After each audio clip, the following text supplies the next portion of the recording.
here we go. Have the clicker. Hi, everyone. My name is Francisco Furtado, as was introduced. And I grew up playing games, studied arts, and became a sound designer. First of all, let me just say it's a pleasure to be here and pleasure to have been invited by IGDC. That was the preamble, but of course, once you get to the stage, things seem a bit different. Getting back to me, that's it. Became a sound designer, worked a lot in game audio growing up, and went into game design the first chance I had. So I worked a lot on Flash games, and this was way before mobile, and lots of casual games as well, mainly for Big Fish. If you are familiar with that, they were quite big before mobile. They are quite big after mobile. They had to readjust. So I worked on a lot of casual genres, which made it into mobile eventually. Hidden objects, town builders, match 3, resource management, time management, whatever was the fad, I kind of did it at some point of another. Also worked on a couple of console projects for DS and Wii, if people still remember that. Quite fun systems, bit of a pain to develop for. Anyway, eventually mobile hit the world, I guess. And after a while, I decided to go and launch a social video app, which seemed like a good idea. So I spent like 1 year bootstrapping a company with 3 other people. We thought we had like the best product in the world. I still think it was very nice, but we were crushed by Twitter. If you guys remember Vine, that was a thing for a while. And we, by coincidence, had developed almost the same thing. Difference being that we didn't know anything about business, so we kind of lost. I got back into games, and yeah, I decided that I would never repeat the same mistakes that I had repeated. I needed to learn about business. That was kind of one of my many rude awakenings on, I guess, the whole of what goes into making games or products. And yeah, eventually I worked at leading mobile games companies, such as Miniclip and Playtika. They are very successful companies nowadays on mobile. Yeah, and I am currently co-founding a studio to build the future of competitive puzzle gaming. So it is very interesting to follow up the talk by Lumakai, which kind of sheds some light over what India may become in the near future. And I'm very glad to be here, actually, and contribute what I can. And what I thought I would contribute here was something about how the industry works, has worked in general, and how I kind of went into it with a set of very hard beliefs, and my thought process kind of has evolved over the past, I guess, 17 years or so. So yeah, when you copy, don't just paste. It's kind of a cheeky title, I would say.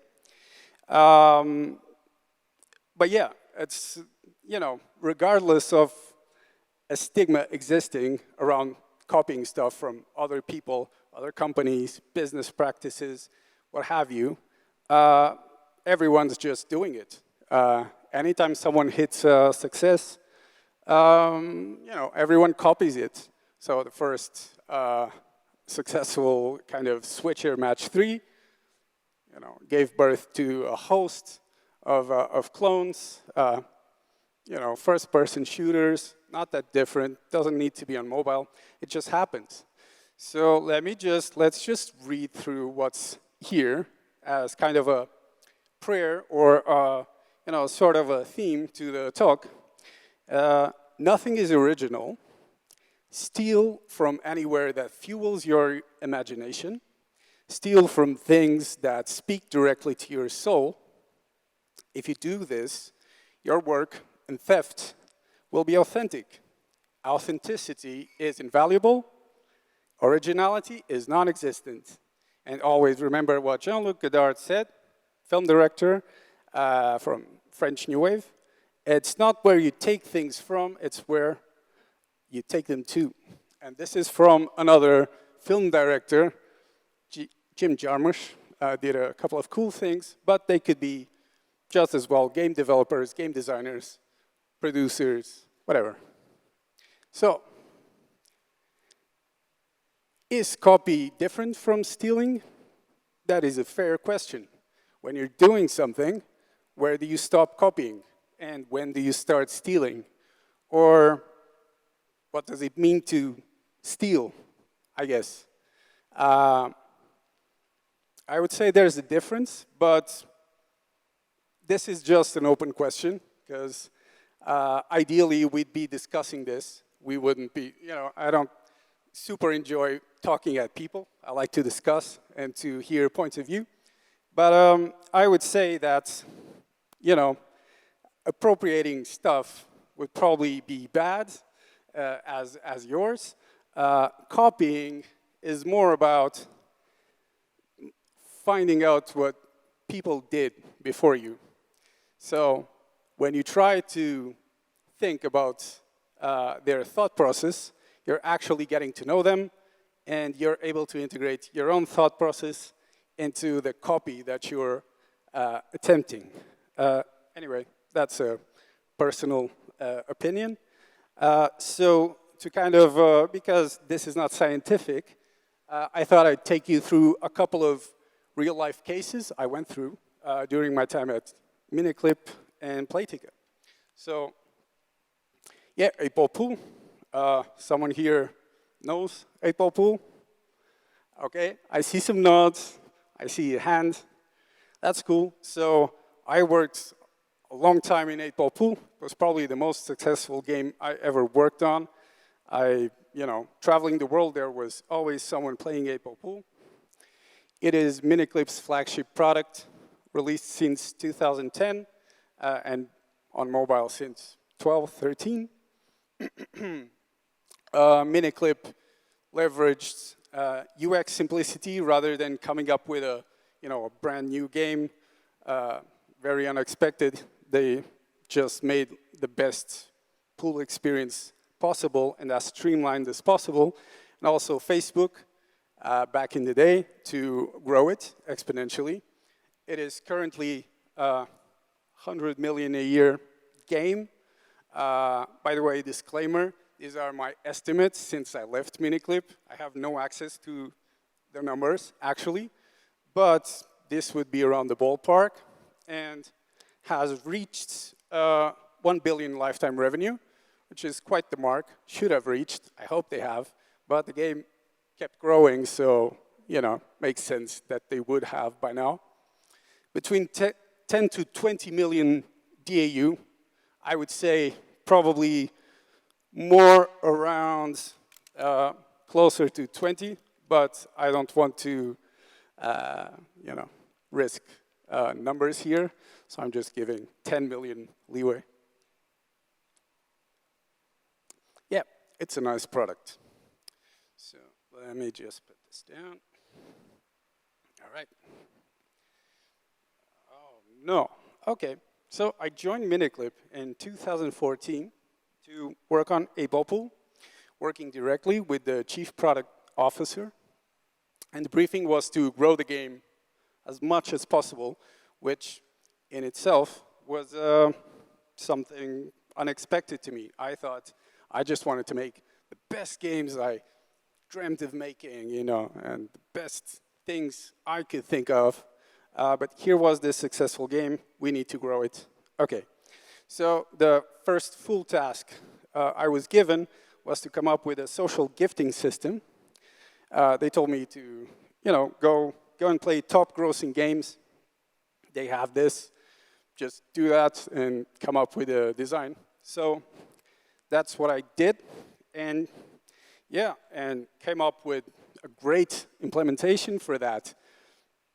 Lots of ideas on how to get people to connect with gifts and during gameplay, this and that. All right, cool. So that's great, but have you seen Slotomania? That's what we want, essentially. It's like, are you guys sure? Because, I have great ideas. It's like, yeah, they are great, but we want what Slotomania has, okay? So just check that out. And I did, and I thought the system, was bad. I thought it was just, an ugly system, and I was against it, right? So I object, of course. It's like, this is against my principles. I am a designer, please. But sure, yeah, I'll do it, of course. So I'm an employee. So that I did. I spec'd the whole gifting system, totally copied from Playtika. Much to my shame at the time. I was like, guys, this is not going to work. This is, first of all, it's a copy, and then it's just bad. So, yeah, I mean, do whatever you want, but sure. Right, so the hypothesis was that by leveraging Facebook game notifications back in the day when they didn't throttle them, to exchange gifts between players and even the friends of those players, people who didn't necessarily play the game, we can increase virality for 8-Ball Pool and just enjoy like amazing uplift without spending a dime on user acquisition, right? And my forecast was rubbish. Like, who cares about Facebook? And, this is horrible. Like, the general thing is very bad. And, you guys should learn how to make games. The result was the feature was amazing. Like, for a couple of months, more than a couple, the daily active user base just kept growing. Because, the thing just caught on fire through Facebook. Yeah, and like the user base just day by day kept increasing. It was one of two very dramatic shifts I saw in DAUs during my time at Miniclip for 8-Ball Pool. And yeah, like everything from new players being onboarded to reactivation of players who had gone from the game, all just by sending coins to Facebook, not even like custom messages, just, hey, here's some coins or whatever, 300 coins. Yeah, people would just come. And that's it. Eventually, Facebook cracked down on that, and the whole sent you lives, hey, this and that sent you lives, like, or whatever, give me some, I need this. That disappeared from Facebook. And so the feature kind of waned, but the daily active user base was there. So yeah, my takeaway was that I was proven very, very wrong. And it was confusing because I was convinced that, it wasn't right what was being done, but at the same time, if people engage, I guess the people are right.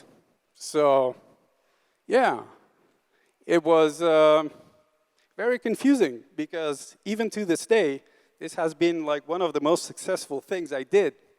So there you go. Like I full-on copied a feature from Slotomania, amazing game. It's a gigantic game nowadays.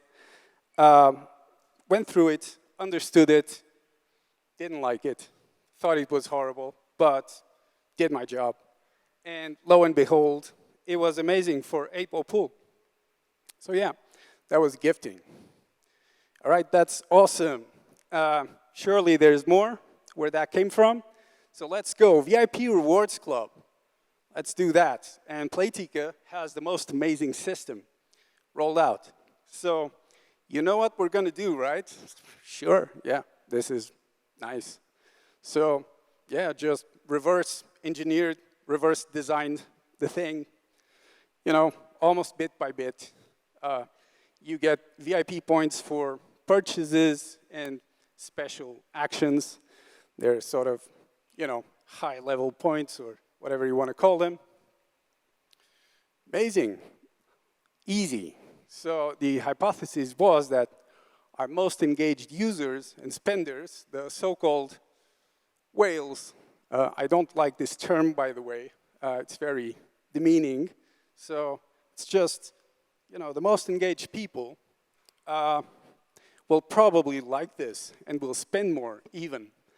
And people who don't spend will be compelled to spend because there's a lot of perks that come from being high-level VIP. There's even like custom support for you and you know, whatnot. Like the perks just kept on building, multipliers, everything. So yeah, my forecast, Playtika know their stuff. I know the drill. Audiences are similar. It's a no-brainer. Let's do it. Roll it out. Yeah, awful. The result was dismal. So it totally, we tested it over a long period of time, and it turned out that it was messing with 8-ball pool's economy. So the lifetime value of users was actually going down because of all the perks and how they were balanced, because spending habits and you know, their playing cycles were obviously not the same as in Playtika games. They're essentially different games. Yeah, and again, I was shocked. I was like, all right, so now I copied this whole thing from the experts, and we're failing. We're failing a lot. So again, very confusing. Don't know exactly what's going on here. So yeah, you know, copying. You copy stuff. Maybe. You know, it's no use trying to emulate success. It's just something that you probably can't do. You can try, but you can't do. Yeah, the problems you are dealing with are not, well, not at the same time anyway, the problems your references deal with. So, you know, there's a case for copying, case for not copying. What matters is that you really need to understand what the most successful people are doing. So I say copying as research. Nothing wrong with copying. Do it as research and test it. Like, come up with test cases that allow you to, you know, just adapt. Because with the VIP feature, it was so long in testing that we couldn't take it away from engaged users because they would be upset, right? You know, we cannot give them worse deals after giving them like however many time of good deals. Okay. So yeah, interesting story here. When I went to work for Playtika, the team in Playtika Montreal was the team that came up with World Series of Poker, which is a very big game.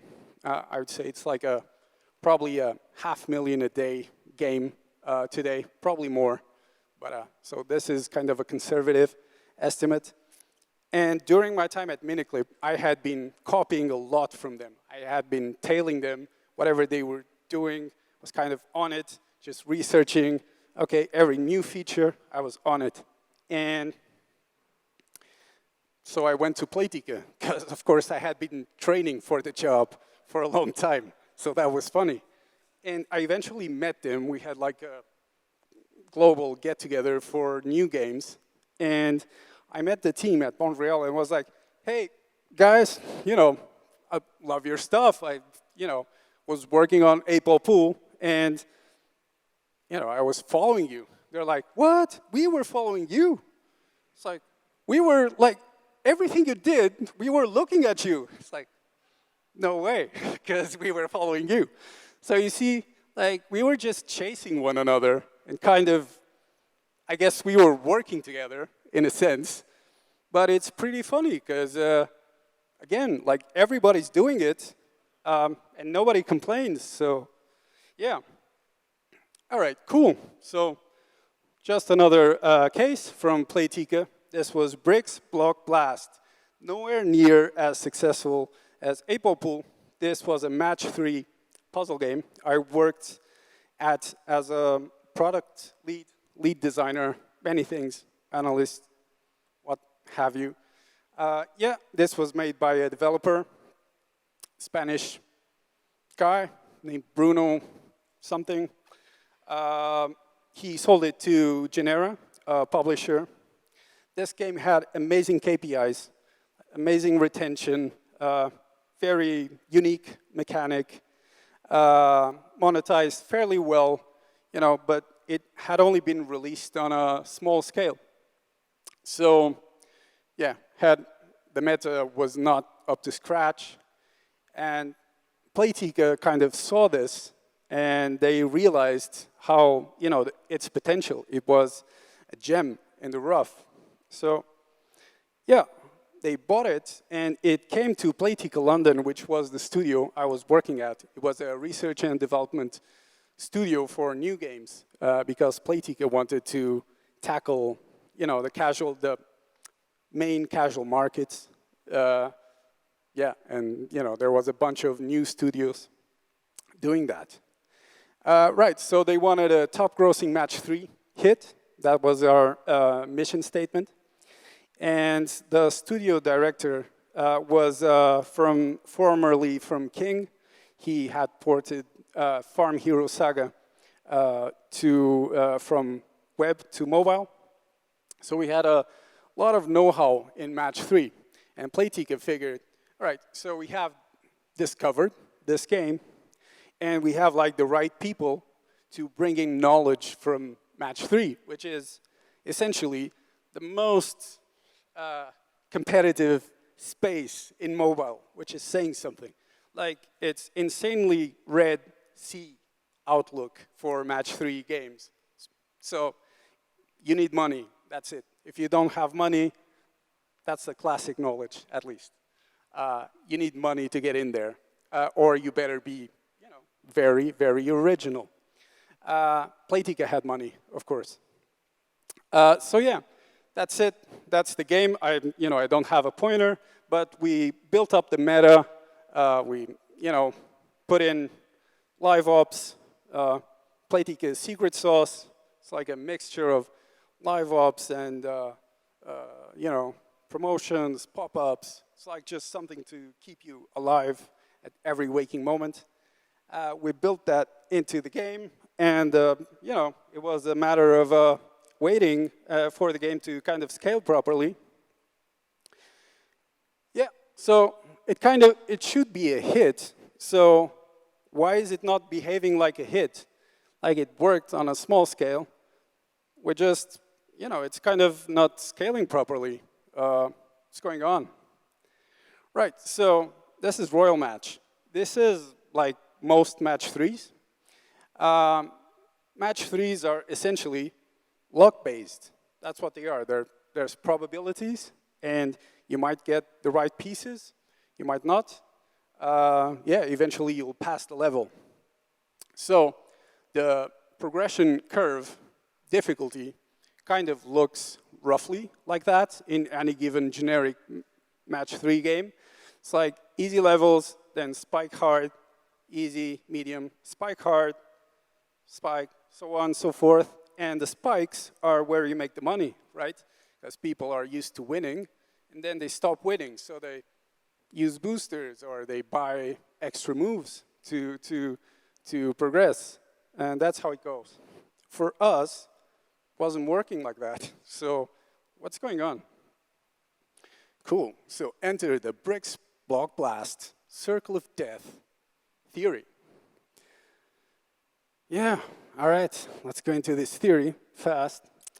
So theory has it that levels with extremely low pass rate also have a very low average coin spend, which is weird. Those are the hard levels, right? So that's where you would expect people to spend their coins.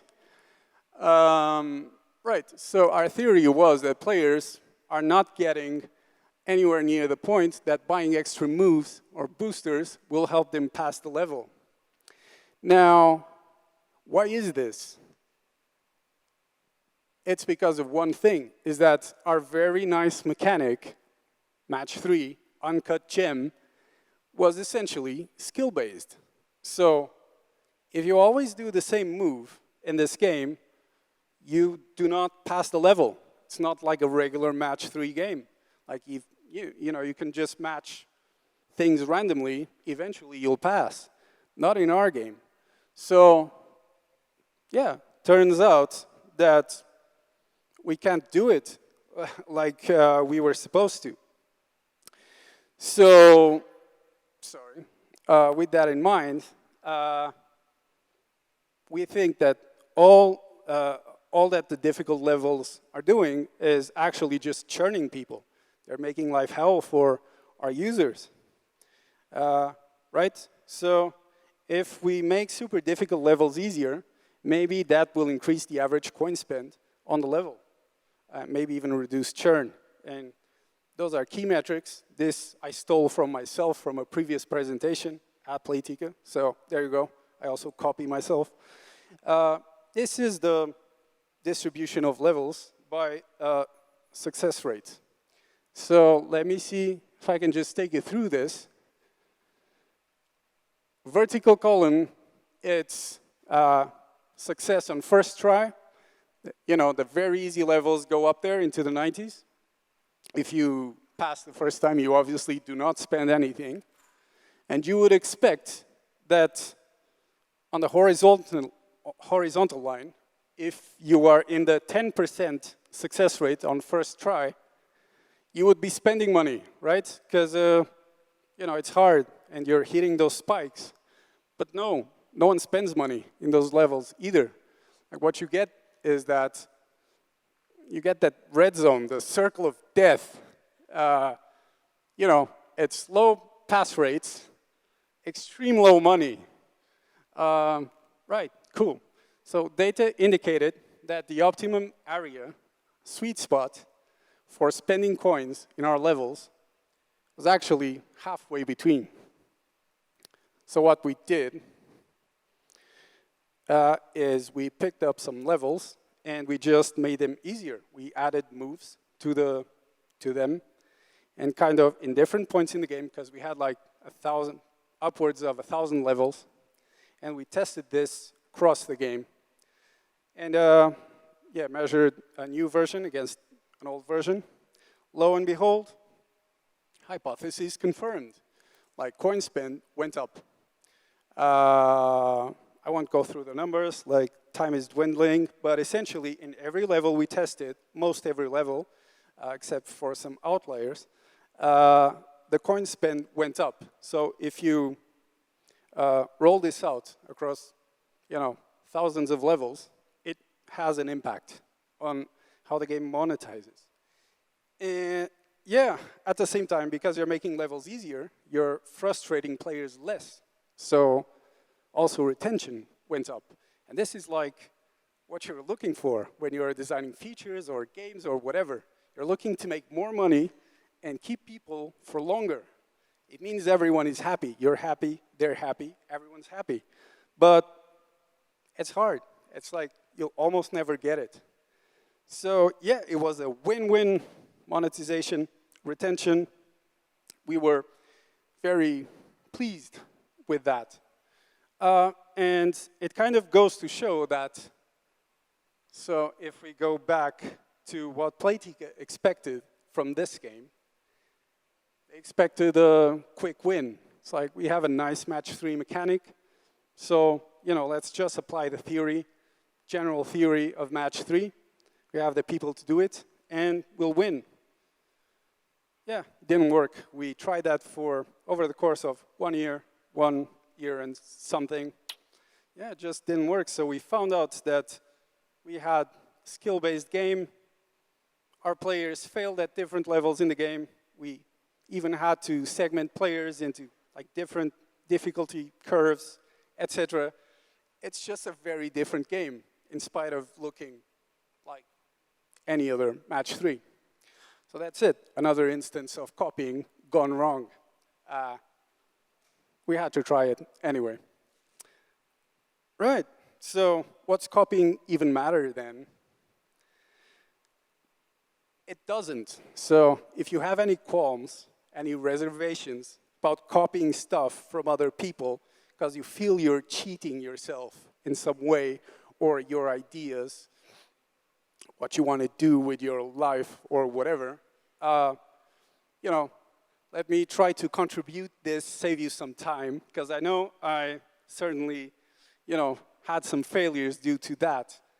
It doesn't matter. It just matters that you learn as much as possible from the most successful people around you.